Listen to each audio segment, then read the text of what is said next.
মিষ্টি না একটা টাইম। আমি তো দেখতে পাচ্ছি। Happy birthday to you. Happy birthday.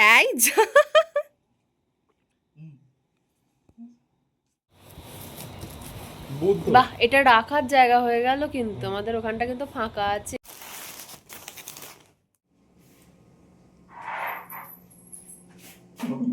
এই দেখো দেখো, কি গো দেখো।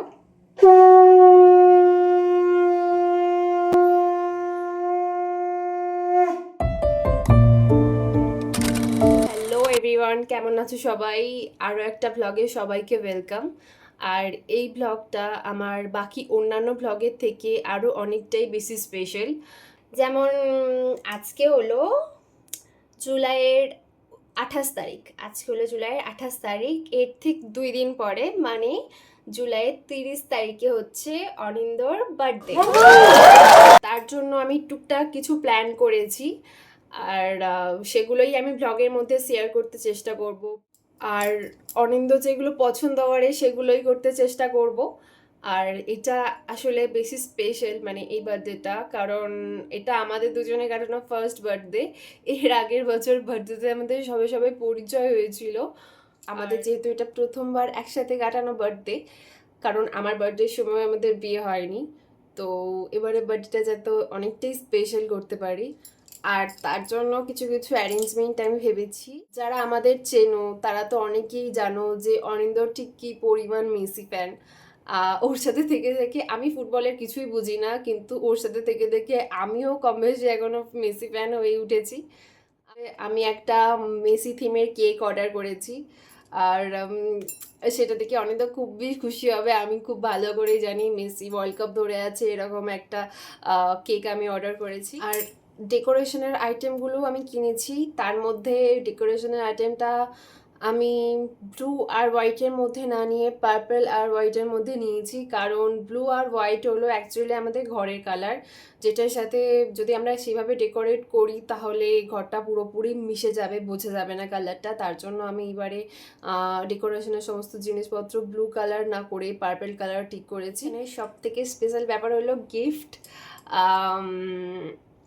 সেগুলো আমি এখানে কিছুই বলবো না, সেগুলো আমি অন্য কোনো ব্লগে শেয়ার করব। তো 30 তারিখের জন্য প্রচণ্ড এক্সাইটেড। ব্লগটা শুরু থেকে শেষ পর্যন্ত দেখবেন, আর কেমন লাগলো জানাতে ভুলবেন না। So stay tuned. করা এখনও সম্পূর্ণই বাকি। আর যেগুলো বাকি সেগুলো হলো চকলেটস কেনা।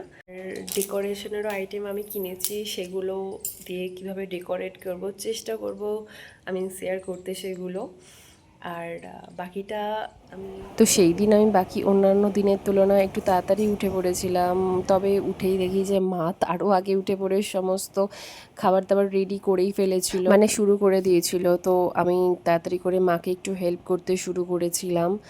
আর এইদিকে মায়ের কাজ চলছিল। সেই দিন আমি ঠিক করেছিলাম বিরিয়ানি রান্না করব, কিন্তু আমাদের বাড়িতে নাকি জন্মদিন পালনের সময় কোনো রকম চিকেন বা মাটন রান্না করা হয় না, মানে চিকেন বা মাটনটাকে নাকি শুভ মনে করা হয় না। তার জন্য সেই দিন আমরা সেটা স্কিপ করেছিলাম। আমাদের বাড়িতে আসলে মাছটাকে বেশি শুভ বলে মনে করা হয়। আর সেই দিন মা বিভিন্ন রকম মাছের আইটেম করেছিল, আর আমি এখানে করেছিলাম ফিশ ফ্রাই, তো তার প্রিপারেশন শুরু করেছিলাম। আর এই দিকে ভদ্রলোক একটু টেনশনে ছিল সেই দিন। আসলে পুজোর পরে আমাদের একটা ঘুরতে যাওয়ার প্ল্যান আছে, তো ফেরার যে ফ্লাইটের টিকিট সেটা আমাদের সেই দিনও কাটা হয়নি। আর অনিন্দ ভেবেছিল হয়তো সিট বুক হয়ে গেছে, যার জন্য ও একটু টেনশনে ছিল সেই দিন। তো আমার তো বেশ মজাই লাগছিল ওকে দেখে। আর এদিকে আমি একটু পেঁয়াজ টিয়াজ কাটাকাটি শুরু করেছিলাম, মানে প্রিপারেশন শুরু করেছিলাম। আর মা ওইদিকে রান্না চাপিয়েছিল। আর আজকের ফিশ ফ্রাইটা আমি এয়ার ফ্রায়ারে বানাবো। বাড়িতে আমরা বেশিরভাগ সময় এয়ার ফ্রায়ারটাই ইউজ করতে চেষ্টা করি, কারণ তেল বেশি খাওয়া আমাদের একেবারেই সহ্য হয় না। আমার শাশুড়ি মাও বরাবরই তেল কম দিয়েই রান্না করেন। আমিও এখন মায়ের থেকে শিখে গিয়েছি যে তেল কম দিয়ে কীভাবে রান্না করতে হয়। আর এখানে আমি তখন ফিশ কাটলেটের প্রিপারেশন শুরু করেছিলাম। ফিশ কাটলেটের রেসিপি আমি ডেফিনেটলি একদিন শেয়ার করব আমার ফুডটাস্টিক ইয়াম চ্যানেলে। ফিশ কাটলেট রান্নার সময় এই পর্যায়ে আমার একটাই অসুবিধা হয়, যখনই এই ব্রেড ক্রাম্ব বা নেড়ো গুঁড়ো যেটাকে বলে সেটাতে আমি যখনই কোট করতে যাই তখনই ফ্যান চললে আমার পুরো মুখের মধ্যে উড়ে আসে এবং আমার জামায় ভর্তি হয়ে যায়। তো আমি ফ্যানটাকে বন্ধ রাখতেই চেষ্টা করি। আর এখানে ফিশ কাটলেটের প্রিপারেশন আমার প্রায় শেষই হয়ে এসেছিল। যেহেতু অনিন্দর বার্থডের 1 সপ্তাহ আগে আমি অনিন্দর সাথে ওর কাজের জায়গায় গিয়েছিলাম, তাই আমার বার্থডে প্রিপারেশন অনেকটাই পিছিয়ে ছিল। গিফটগুলো যেহেতু বেশিরভাগই আমি অনলাইনে অর্ডার করেছি, তাই সেইগুলো এসে গিয়েছিল, সেইগুলো মা রিসিভ করে নিয়েছিল। আর অনিন্দ সেদিন রান্না বান্নাতে অনেকটা হেল্প করেছিল, যদিও ক্যাপচার করা হয়নি সেগুলো। ফ্রাই হবে, আর এটা আমরা তেল খুব একটা ব্যবহার করতে চাইছি না, তার জন্য এটা আমরা এয়ার ফ্রায়ারে ভাজবো। বুঝলাম, তেল ফিশ ফ্রাই।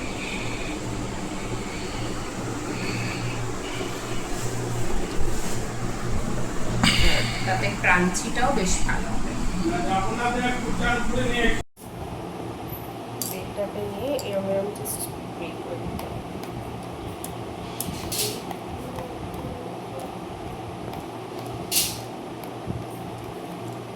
জুম করে করবে না, অনেক শিখো।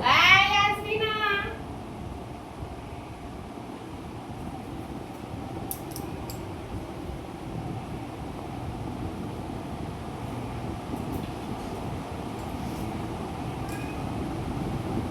তিনটে দিই, পরে বার দুটো দেবো। না, একসাথে ধরবে না, ভেঙে যাবে।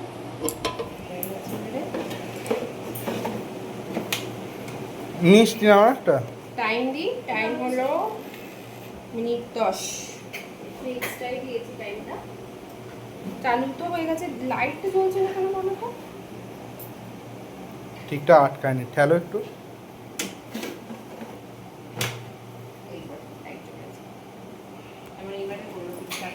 ব্যাস ততক্ষণে আমার ফিশ ফ্রাই রেডি হয়ে গিয়েছিল, আর আমি এর মাঝে স্নান করে নেমে পড়েছিলাম। আর আমাদের দুপুরবেলা খাবারের সময় হয়ে যাচ্ছিল, যার জন্য আমি গিয়েছিলাম মিষ্টি অ্যারেঞ্জ করার জন্য।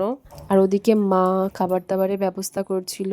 মা আসলে যার বার্থডে হয় সেই দিন তার জন্য খাবার আগে থেকে সাইড করে রাখে, মানে প্রথম খাবারটা তার জন্য আগে থেকেই তুলে রাখে। মিষ্টির মধ্যে অনিন্দ অমৃতি খেতে একটু পছন্দ করে, কিন্তু সেই দিন আমি অমৃতি পাইনি, যার জন্য আমার আনা হয়নি। আর এছাড়াও ওর আরও একটা ফেভারিট মিষ্টি আছে ত্রিকোণা, সেটাও আমি সেই দিন পাইনি। তবে বাবার থেকে জানলাম যে এই মিষ্টিগুলোও নাকি অনিন্দ পছন্দ করে, তো আমি এগুলোই নিয়ে এসেছিলাম সেই দিন। এরই মাঝে আমাকে কেকের ওখান থেকেও ফোন করেছিল যে কোথায় ডেলিভারি দেবে আর কোন টাইমের মধ্যে দেবে। আমি আগের দিন বলেছিলাম, কিন্তু এটা জাস্ট একটা কনফার্মেশন কল ছিল। দই আছে, ফিশ ফ্রাই গুলো হ্যাঁ, ওই তো ওইটা নিয়েই তো হয়ে গেল, দই আছে তো হয়ে গেছে সব।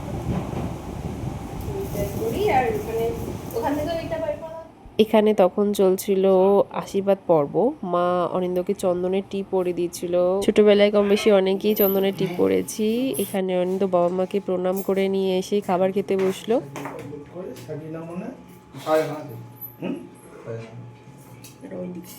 আর এখানে তখন একে একে মা বাবা অনিন্দকে আশীর্বাদ করছিল। আমি ফটো তুলে দিচ্ছিলাম মাকে। আসলে ওখানে তখন এয়ার ফ্রায়ারটা বসানো ছিল, তো মায়ের হাত পেতেও অসুবিধা হচ্ছিল, কিন্তু এই দিকটা যেহেতু উল্টো দিক, তো মা এই দিক থেকে আশীর্বাদ করেনি। আর এরপর ছিল বাবার আশীর্বাদ করার পালা। তার আগেই বাবা শাক বাজাতে শুরু করে দিয়েছিল। আর আমাদের বাবা বেশ ভালোই শাক বাজায়, শুধু বাবা না, অনিন্দও খুব ভালো শাক বাজায়। দেখো আগে দিকে দেখো, হাসো না বাবা।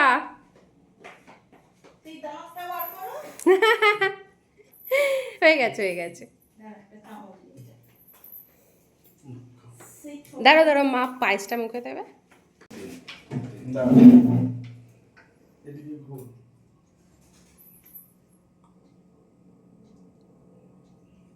এদিকে দাঁড়িয়ে দাঁড়াবে, হ্যাঁ একটু ছবি তুলবো। এখানে এয়ার ফ্রায়ারটা আছে তো, এদিকে আসবে, দাঁড়াবে। এদিকে দাঁড়াও একবার মা। আচ্ছা, আমার ফোনে তুলছি, আমার ফোনে ভালো আসবে, ভালো ক্যামেরা। যাও ওখানে যাও, মুখটা ধরো, একটুখানি ধর, তুলি হবে। এদিকে তাকাও, দুজনে তাকাও। এদিকে তাকা, এদিকে তাকাবে না। হ্যাপি বার্থডে টু ইউ বিল্লি। Happy birthday to you. দাঁড়াও, বুড়ি চামচ হচ্ছে। হয়েছে। যা তুমি দাও। এবার এইটা টিপবে, ভিডিও হবে। কোনটা? এইটা এরকম করে টিপবে, এইটা? এটা ছবি উঠবে, ঠিক আছে? আচ্ছা, না না না না, সবটা কি করে আসবে গো? খাওয়া দাওয়ার সময় তো আসতে হবে। খাবার দাবার আমি তুলেছি। তাহলে লম্বা আরে আরে হলে খাওয়া আসছে, খাওয়া আনতে হবে না। খাবার আনতে হবে না বাবা। না, আসছে আসছে আসছে। আবার মাঝখানে একটা টিপবো তো, ওই সাইডেরটা সাইডের টিপেছে। ঠিক আছে।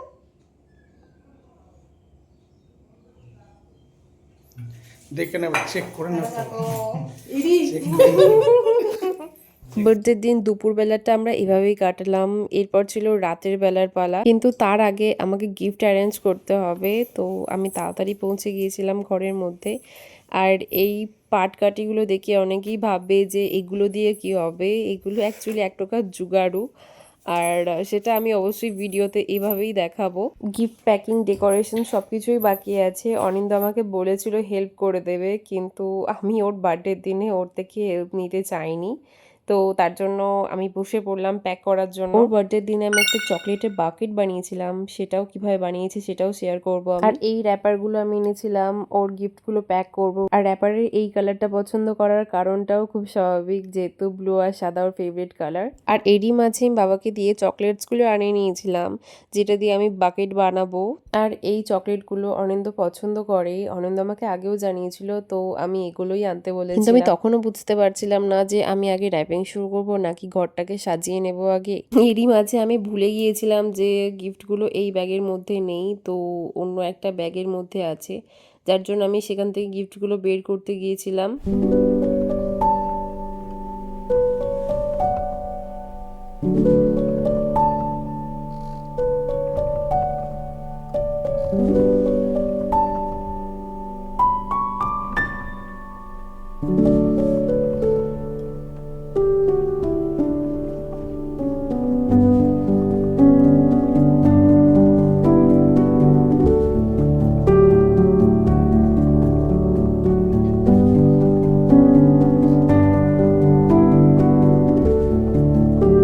তো এবার বলি, চকলেটের বাকেটটা বানানোর জন্য কিছু আমার কাঠির দরকার ছিল, যেগুলো আমি দোকানে পাইনি, যার জন্য আমি কয়েকটি পাটকাঠি এনেছি, সেগুলো দিয়েই বানাবো বলে ঠিক করেছি।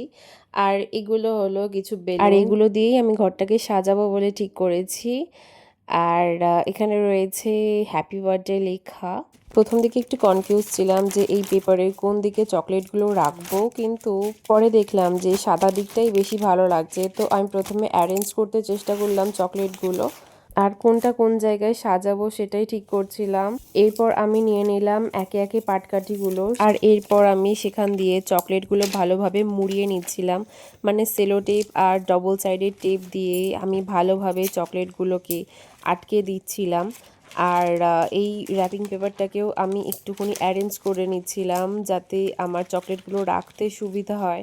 এরই আগে আমি ইউটিউবে কয়েকটা ভিডিও দেখেছি, আর সেখান থেকেই আমি এই আইডিয়াটা পেয়েছিলাম। হাতে আমার বিশেষ কিছু সময় ছিল না, আর তার জন্য আমাকে একটু তাড়াহুড়ো করতে হচ্ছিল, আর এটা সেট করতে আমার বেশ খানিকটা সময় লেগেছে। যেভাবেই হোক র্যাপিং পেপারটা আমি অ্যারেঞ্জ করেই ফেলেছিলাম, এবার চকলেটগুলোকে প্লেস করার সময় ছিল। তো দেখো, এইভাবে আমি চকলেটগুলোর সাথে পাটকাঠিগুলোকে এইভাবে আটকে নিয়েছি, আর এটাকে এইভাবে অ্যারেঞ্জ করবো বলে ঠিক করেছি, কারণ এভাবেই দেখতে বেশি সুন্দর লাগছিল।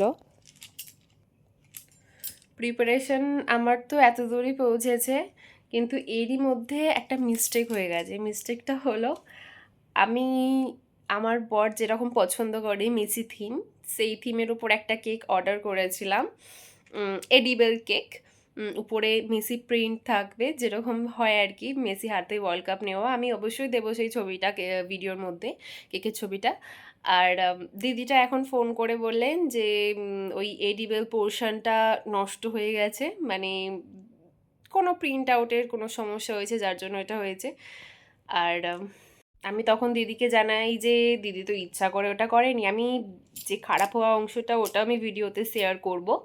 আর আমি বললাম, দিদি আপনি তো ইচ্ছা করে খারাপ করেননি, তো আপনি দিয়ে দিন, আপনি ওখানটা যেভাবে পারবেন মোটামুটি মেকওভার করে আপনি দিয়ে দিন, আমার অসুবিধা নেই, আমার বর মেজিকে দেখেই খুশি হয়ে যাবে, আর অন্য অন্য কিছুর আর প্রয়োজন পড়বে না। আর সেই মতো উনি যথেষ্ট ভালোভাবেই তৈরি করে দিয়েছিলেন, আর ততক্ষণের মধ্যে আমার এই চকলেট বাকেটটা রেডি হয়ে গিয়েছিল।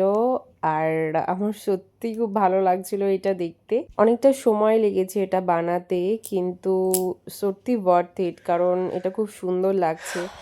আর ফ্যানটা অফ ছিল সেই সময় আমার, তো আমার প্রচণ্ডই গরম হচ্ছিল, কিন্তু ফ্যান চালালে পেপারগুলো এদিক ওদিক হয়ে যেত, যার জন্য আমি ফ্যান চালাইনি। কেক এসেছে, আমি চললাম কেক আনতে।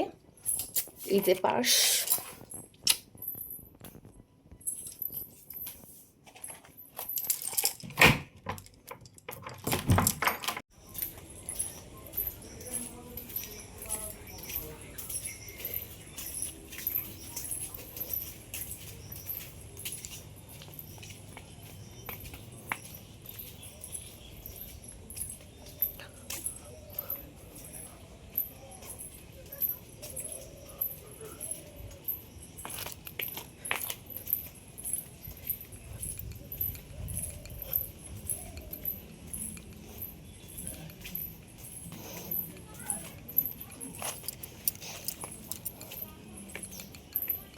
আসুন দিদি, আর ততক্ষণের মধ্যে দিদি আমাকে কেকটা দিয়েও দিয়েছিল, আর আমি বাড়িতে ফিরে পড়ছিলাম। কেকটা পাবার পর থেকে তো আমি খুবই খুশি হয়ে গিয়েছিলাম, কারণ অনিন্দ অবশ্যই কেকটা দেখে খুব খুশি হবে এটা ভেবে। বাড়ি এসে ঝটপট করে আমি বাকি সব কাজকর্ম শুরু করে দিয়েছিলাম। এবার ছিল ওর গিফটসগুলো প্যাক করার পালা, তো আমি ওর গিফটগুলো এইভাবে প্যাক করেছি চকলেটের মতো। আর তাছাড়া আমার বেলুনগুলো ফোলানো হয়ে গিয়েছিল ততক্ষণের মধ্যে, শুধুমাত্র হ্যাপি বার্থডে লেখাটা আমাকে অ্যারেঞ্জ করতে হতো। আর সত্যি বলতে কি, আমি ভিডিওতে দেখাতে চেষ্টা করেছি যে এই লেখাটা একা একা অ্যারেঞ্জ করা সত্যি ভীষণ কঠিন ব্যাপার। দেখা যাবে ভিডিওতে যে আমি কিভাবে চেষ্টা করছি, আর একদিক থেকে পড়ে যাচ্ছে জিনিসটা। তো সত্যি আমার একটু পরিশ্রম করতে হয়েছে এই ব্যাপারে। তখন অনেস্টলি আমার মনে হচ্ছিল যে অনিন্দর হেল্প নিলে বোধহয় একটু ভালোই হতো, কারণ একা একা সত্যি খুবই অসুবিধা হচ্ছিল। কারণ যতবারই আমি লেখাগুলোকে আটকাতে যাচ্ছি ততবারই লেখাগুলো পড়ে যাচ্ছিল। আর এখানে কাঁচি দিয়ে কাটিং করাটাও আমার ঠিকঠাক হয়নি, যার জন্য বারবার পড়ে যাচ্ছিল লেখাগুলো। দড়িটা যেহেতু আমি অনেকটাই ছোট করে ফেলেছিলাম, তাই আমি বার্থ আর ডে এই দুটো লেখা অ্যারেঞ্জ করতে সত্যিই আমার খুব কষ্ট হচ্ছে। আর অনেস্টলি এই ডেকোরেটিং আইটেমগুলোর কোয়ালিটি খুব একটা ভালো ছিল না, কিন্তু আমার কাছে আর কোনো উপায় ছিল না, তাই আমাকে এটাই ব্যবহার করতে হয়েছিল। যাই হোক, আমি ফাইনালি করেই ফেলেছিলাম। এই ছিল আজকের আমার সাজানো জায়গাটা। আর এছাড়া আমার কাছে আরও অনেক অনেক বেলুনস ছিল সেখানে, কিন্তু আমার আর ধৈর্য হচ্ছিল না, কারণ অনেকটা সময়ের ব্যাপার হচ্ছিল আর সন্ধে হয়ে যাচ্ছিল। তো আমাদের বাড়িতে এরকম নিয়ম আছে যে সন্ধে হবার আগে কেক কেটে ফেলতে হয়। আর এই দিকের কাজ আমি শেষ করেই রেডি হয়ে গিয়েছিলাম। আর এই ব্ল্যাক ড্রেসটা আমি অনেক দিন আগেই নিয়েছিলাম, আর শেষ পর্যন্ত এটা অনিন্দ বার্থডে দিনে পরলাম। আমি তো দেখতে পাচ্ছি।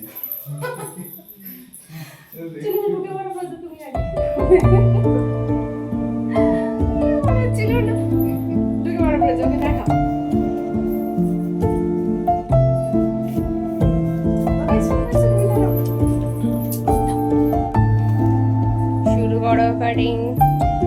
ওটা জ্বালা পায়নি। হ্যাঁ, আগে জেলে দাও তো, রোজে জেলে দাও।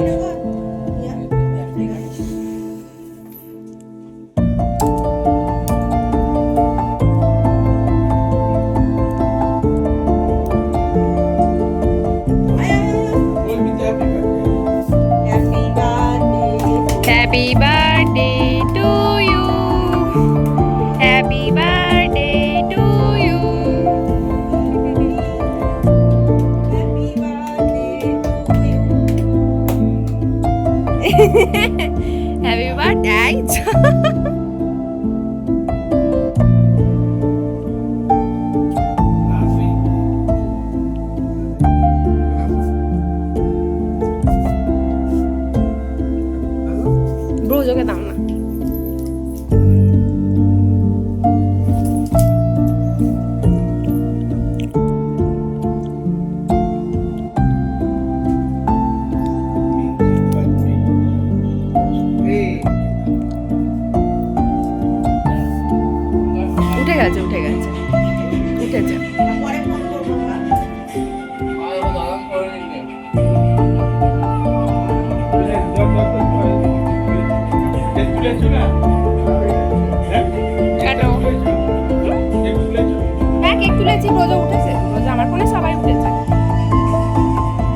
Happy birthday to you, happy birthday to Billu, happy birthday to you. Happy birthday to you.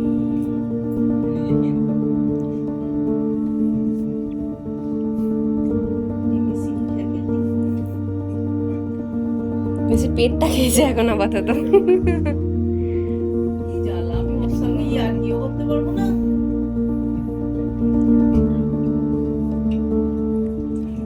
Cake কাটিংটা শেষ হওয়ার পরেই আমরা গিয়েছিলাম অনিন্দর দিদাদের বাড়িতে।